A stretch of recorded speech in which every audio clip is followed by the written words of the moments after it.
मेरी शॉप जलील कबाब हाउस के मेरे वाले साहब का नाम है और यूनिवर्सिटी रोड पे हमारी जगह फेज 3 चौक में। 1950 से हमारा सिलसिला चल रहा है मेरे वाले साहब के नाम से। हमारी क्वालिटी बहुत ज़बरदस्त है।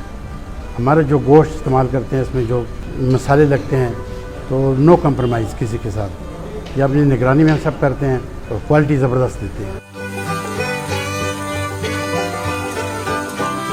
बाहर जाते हैं, यूरोप लोग लेकर जाते हैं, दुबई लेकर जाते हैं, कराची, इस्लामाबाद, हर जगह जा रहे हैं। आयल में बनाते हैं, जो मसाले इसमें अनारदाना, धनिया, ज़ीरा, सब्ज़ मिर्च, हरी मिर्च ये साथ चलती रहती है और मसाले भी हैं तो ये साथ ही मिक्स करते हैं उसी वक्त फ्रेश। पेशावर के खाने चटपटे हैं और पेशावर के लोग पठान बहुत ज़्यादा इस्तेमाल करते हैं, पसंद करते हैं।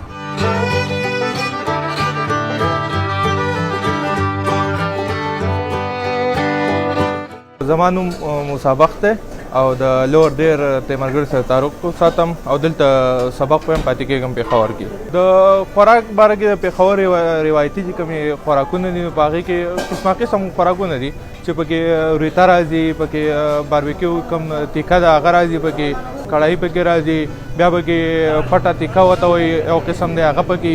نو ټول ښه خوړلی کېږي او د خلکو خوښېږي هم.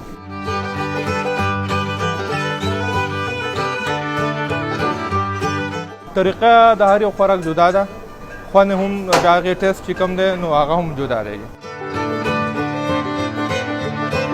زما نوم دی حاجي کامین او دې زه دا کار چې د تقریبا چې د 28 سال نه زه دا کار کوم. په هغه وخت کې په 45 روپۍ کیلو غوښه وه چې کوم وخت کې ما دې کې شاګردي کوله، اوس په 12 او په 1400 روپۍ کیلو ده.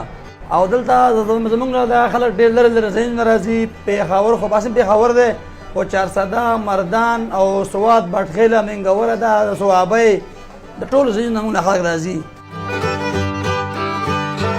خو زموږ اکثره خلک چې دلته سپینه غوښه ډېره خوري وایټ کړی، هغه کې موږ صرف مرچکي او مالګه اچوو.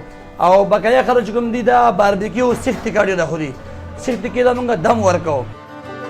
نو بس غوښه کې چې کوم شی هغه موږ سره شته، روش شوه، وریته شوه، کړایي شوه، داسې مطلب نور ایټمونه چې څوک څنګه ثابت ګډ چې کوم کس غواړي دا اوس ثابت ګډ دی که نه، دا 14 کیلو یا 15. په دې کې موږ تقریبا چې چاول یې پخوو